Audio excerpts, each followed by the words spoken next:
Welcome back. You are watching Cyber Live, and joining us now is Sachin Shah, who is the field CTO at Armis. Sachin is an information security leader with over 20 years of industry experience. He has helped architect and manage smart factories and has extensive experience with artificial intelligence, zero trust, risk and compliance, and edge security. At Armis, he evaluates all strategic partnerships to ensure customer needs are met, as well as working with enterprises for better management of external threats and scale at speed. Welcome. Thank you, Tilly, for a generous introduction. Appreciate. Thank you. I'll hand over to you now for your presentation. Okay, appreciate. All right, so welcome everybody to the Tech Tab London. I hope I could be in the audience live, but hopefully I can do some justice with the overall virtual presentations. So welcome to London, June 23rd and 24th. My name is Sachin. I'm the CTO for OT for Armis and advisory board member for UCSB. What we are going to be talking about here today is talking about demystifying OT anatomy with the digital transformation. Now, I know there are lots of buzzword here, operational technology and the digital transformations. People always think, okay, what's going to happen? How it's going to go? So part of this, what we're going to do is we're going to start with some of the early industrial revolutions. I'm going to take you back 200 years of history for industrial controls or SCADA systems or what we call the industrial revolutions, and talk about the traditional endpoint security challenges, why assets are foundational, what it means, what are the compounding cyber attack surface and impacts that we have seen in the far, and what's coming in the horizon with lots of geopolitical situations, and at the same time, what's happening with the parallel convergence of enterprise IT and operational technology or the critical infrastructure. And then we're going to talk about the new phenomena that everybody's talking about with the data as an intelligence service. So let's start with some of the industrial revolutions. So if you look back about 200 years plus ago, Ben Franklin, they have proved the static electricity and the lightning were the same in the future. Fast forward, if you think about a couple of years later, first electric relay was invented. To our surprise, Moore invented telegraph. What would have happened if electricity and the telegraph was not invented? We neither had a power nor a telephone, or nobody can carry an iPhone or Samsung. We'll get back to that. But Thomas Edison, back in 1879, first invented the light bulb. Now, why I'm going through all this, we'll come back into the next second slide and follow on to all the discussions that we're going to have about operational technology.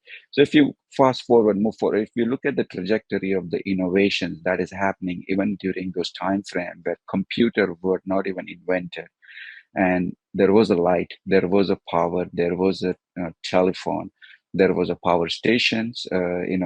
Fast forward, first power station was came in online in 1891, and this is where we hit the linear stocky hits, where the innovations went fast forward, and now the generation and the distribution of the build out for the electricity came into picture.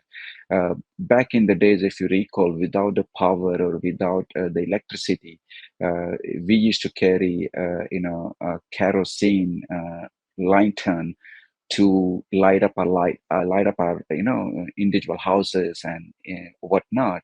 Now, why it matters, the innovations having of Thomas Edison created a light bulb. Now fast forward, if you look at into 1920, more than 10% of the British household was wired connected. You can flip the switch and you can have a light. And this is what becoming the pervasive, the electricity now becoming credible to affordable by late 1920s to the rest of the humans and unicycles. Now, if you see the evolution that happened back in those 1800s, and now we're coming into industrial 3.0 era, coming out of industrial 1.0 to industrial 2.0, moving on to mechanical stuff. Now we're moving on to the electronic stuffs. And if you look at it, first computer was invented back in 1951. if you think about the intranet internet that we think of today in 1969, was literally invented. Robert Noyce, or integrated circuit, if you think about it, was patented by Robert Noyce and Kilby. And this is the birth of a personal computer by having this patent in 1971. The first microprocessor was invented. So, and if you look at the innovations moving on from couple of years to couple of years, IBM first invented the computable laptops. This is where now we start talking about the laptops and computer at scale, and how it become changed the life of our humans in a real essence.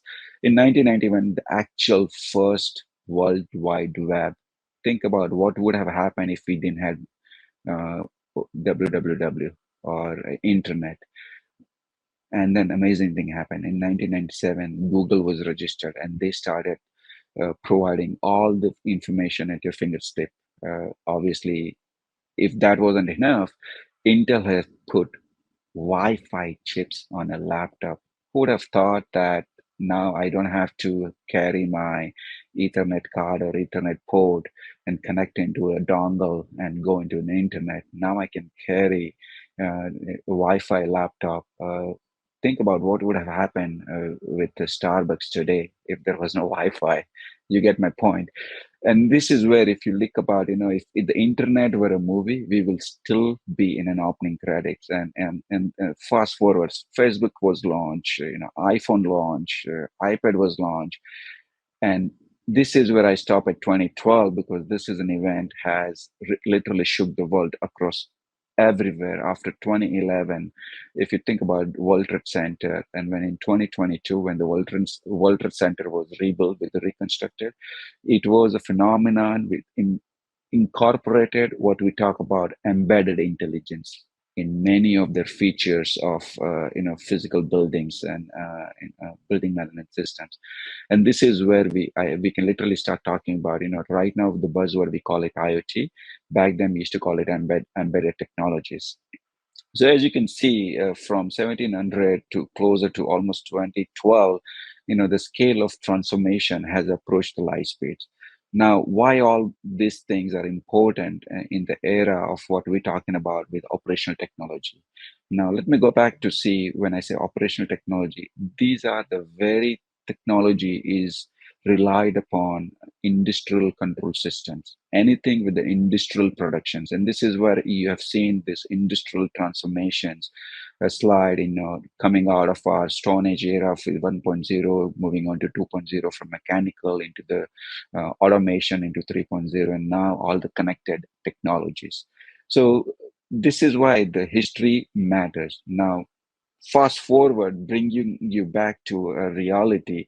So if you look at it from 2010 all the way up to 2021, moving fast forward 2022 or 2025, what this slide represent is a traditional endpoint security challenges. If you think about back in the days, we knew what managed devices were, like your web servers, your PCs, your servers in the data centers, your HR systems, finance systems, everything was a traditional endpoints. But the exploitation of coming off of bring your own device, bring your own PC, bring your own mobile systems, all the small form factors, the smartphones and tablets have exploded this unmanageability. And if you look at the trajectory, many of these unmanaged device cannot be applied our traditional security, security tool sets.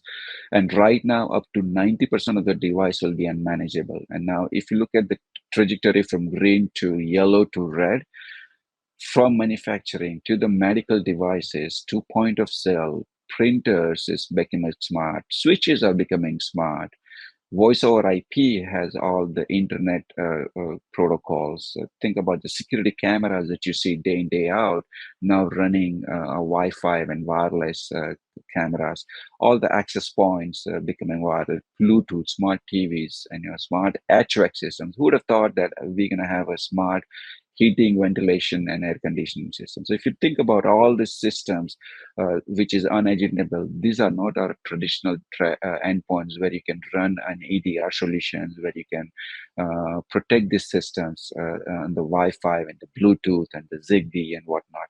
And this is where the traditional problem started, not only with the compounding cyber attacks, surface attacks. So if you think about with primarily with the industrial control systems or operational technology, and many people call it cyber physical systems. Many have heard of the the catalyst event that happened with Stuxnet, where nuclear power plant went down, an Iranian with the nation state. And fast forward, if you look at the trajectory of the industrial control system cyber attack, has grown increasingly compounding year over year. Started with Black Energy, WannaCry, Havax, Industria, Triton. Over the last year, everybody at least is aware of how the Colonial pipeline got shut down because of their IT systems were compromised, but they couldn't take a control of their monitoring systems and OT for the pipeline, so they had to shut it down, which created an havoc in terms of consumer pricing going beyond their means, paying for the gas and the petrol. And why it all matters ultimately, because at the end of the day, if you think about, this is traditionally how the architecture works. You have program logic controllers, you have a device IO panels, and then all your edge devices, which is becoming the king of your assets for the industrial production line, whether it be your car manufacturing, whether it be power generations, whether it be oil and gas, whether it be food processing, whether it be your national defense, your military. Everybody utilizes operational technology in some form or fashion. In fact, the building that we are sitting in also operates building automation systems, which is one form of operational technology systems. So now think about the cyber attacks and the surface and the impacts that it can create moving forward. And this is where companies like us, we can help in terms of traditionally, what can we do about all this? Now that you've heard, okay, now we have managed device. I also have an unmanaged device, and it is the explosion of the unmanaged device. So what can we do protecting this? Ultimately, any security controls or security tools starts with the foundational for the visibility. You must be able to answer what it is, where it is, and who's responsible for it. Now, this can translate into many things, and what I provided here is some of the asset identifications, doing some passive technology tool sets, doing the integrations with an existing tool sets, ultimately comprehensive and pervasive understanding of every connected assets and the device things in the system is where you have to start accommodating your security controls. Now, how does it translate? Obviously, you should be able to do malware intrusion detection, phish detection, malicious detections, vulnerability management, and the list goes on and on. But not only just on managed device, also on an unmanaged device. And this is why the asset identifications, doing a passive scanning or the passive listening with lots of integration with your existing tool set and creating the contextualized information, how my asset is behaving real time on an environment, including my virtualized assets, including my physical assets, including my individual managed assets and whatnot, and IoT assets. So moving on to the next slides, once think about having the visibility across all IT and OT, but where the convergence is happening. We talked about IT, OT is converging. Traditionally, if you think about up until now, people have more paid attention to the IT surface attacks. But now, growing IT OT surface attacks is moving at a very lightning speed, because now every factory They wanted to do asset optimizations. They wanted to do regulatory reporting. They want to provide net zero efficiencies, carbon efficiencies, and whatnot, providing electrical efficiencies. They also wanted to provide safety management, insurance compliances, and now moving forward, collecting all these data sets, moving towards left, doing a training management, AI, artificial intelligent information, doing a big data analytics, and going beyond further. Not only now I want to collect all this data on a micro or milliseconds. Now, how can I do this predictively to all my information in terms of doing the predictive analysis?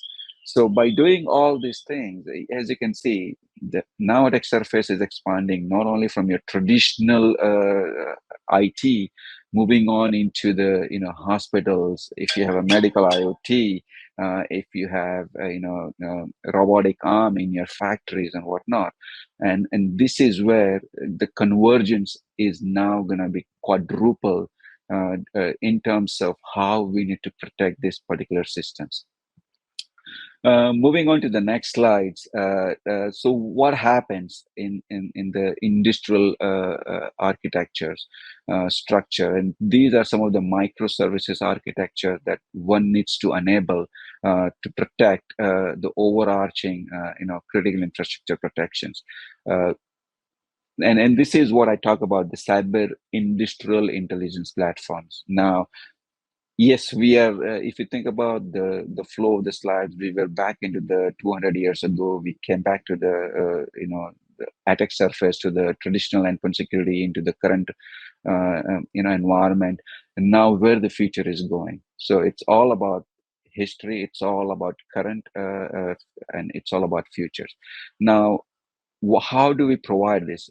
It's sort of to think about. It's a unique platform providing a security, data, services, and the solutions. And this is in the terms of operational technology, meaning you need to collect all the data sources. And when I talk about the data sources, I previously talked about the asset identifications, whether it be the security logs, firewall logs, proxy logs, web logs, your industrial assets logs, everything that you can find of collection of those data goes into the data lake. Once it collected, then obviously you need to collect all the other data sources, my ERP systems, my manufacturing execution systems, all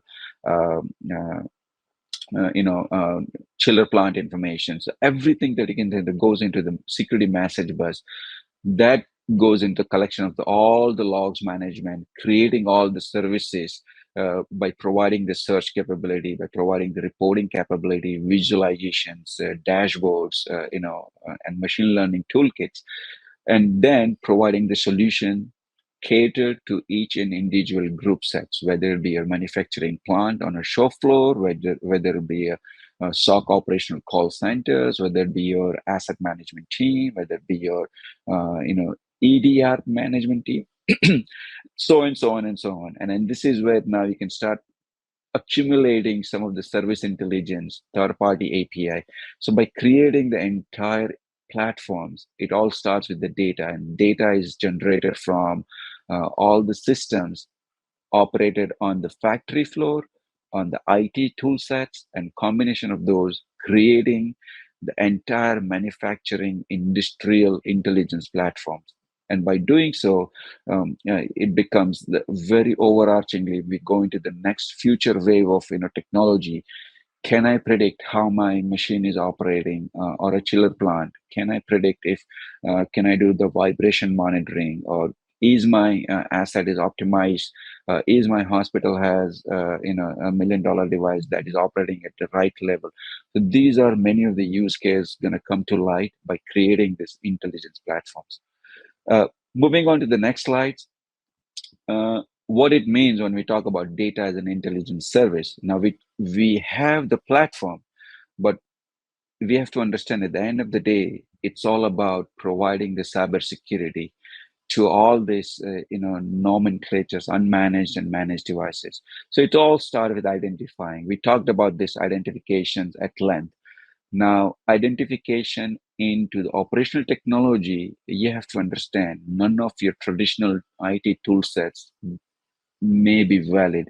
You have to start thinking about applying the passive technologies, collecting the data on the wire, not interfering with the industrial production line, which requires 24 by 7, because any interruption into the factory operations can directly leads to life safety, human life safety, because those systems utilizes the gas systems, the chemical systems, this heat and vent and ventilation systems. If you go back over, so this is what the identification is most crucial thing. Once you can identify clearly all your assets, then you can apply many of your protections by running through the stream of network traffic, detecting the threat intelligence and whatnot. Once you can protect, then you have to apply your detective controls.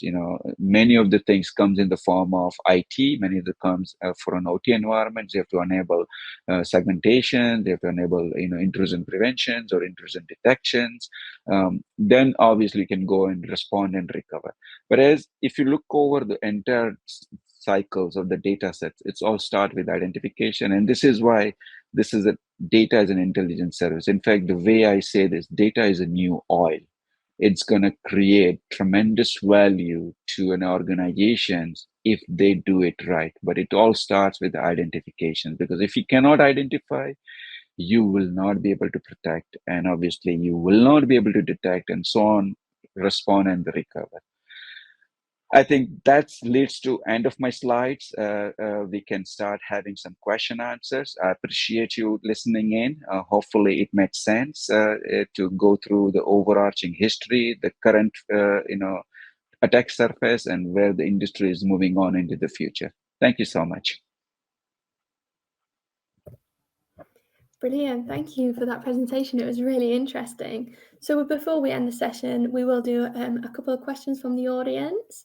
Absolutely. So the first one we've got is, what innovations do you see in the emerging automation technology that will change the way manufacturing leaders operate during the future?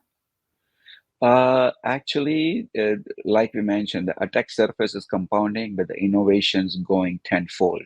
People have started now implementing digital twin technology, block frames, or blockchain. If you think about smart factories, smart cities, these are the new innovations. Combination of your managed device, unmanaged device, and the explosion of IoT device becoming into the industrial line, which is industrial IoT.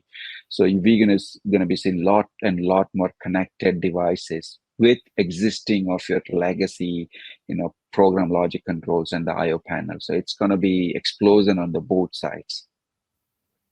Great. And putting aside the topics of like digitization and AI, how are you managing to transform and like achieve your global sustainability goals?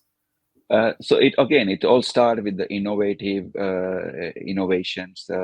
Think about, if I've been running a chiller plant for over the decades on my factory, but now zero carbon emissions. Now, how do I ensure that I'm not emitting too much carbon out of my chiller plant? And you have to understand, when I say chiller plant, these are the chiller plant that operates the mega factories that sits on 4 to 5 miles of radius, and the carbon emission that comes out of those chiller plant, chilling the factory, running the ultra pure water or chilled water or hot water. So now there are new technologies that's coming on board, that now what you can do is not only you can monitor those chiller plant 24 by 7 and run through some artificial intelligence data sets, how it is operating, combining with your weather data or weather patterns in the region that factory is operating, and then coming up with some scenarios like, yes, I know my weather pattern, my weather is saying that I'm going to be 2 degree hotter in about 2 hours. I can turn some of my screen sets and the data and the PLC and automatically operate efficiently. And that not only gives you two things: operate your chiller plant efficiently, that means reduce in your energy bills, but also gives you a fantastic, zero carbon emissions data sets, moving on to that goal that your company has set for. And then this is just one of the I would say example, and there are many. When you operate a factory, there are gas lines, there are chemical lines, there are life safety systems, so there are many more coming in between with Wi-Fi and industrial IoT technologies. Great, thank you. I think we're going to wrap it up there today. So thank you again for joining us, Sachin. It was really Thank you, interesting. Tilly, and thank you, Sachin. I hope everybody enjoys the rest of the presentations. You guys have done a great job, and I appreciate having me on your panel. Thank you. Thank you. And thank you for all joining us on the Cyber Live virtual stage, and keep watching for more great content.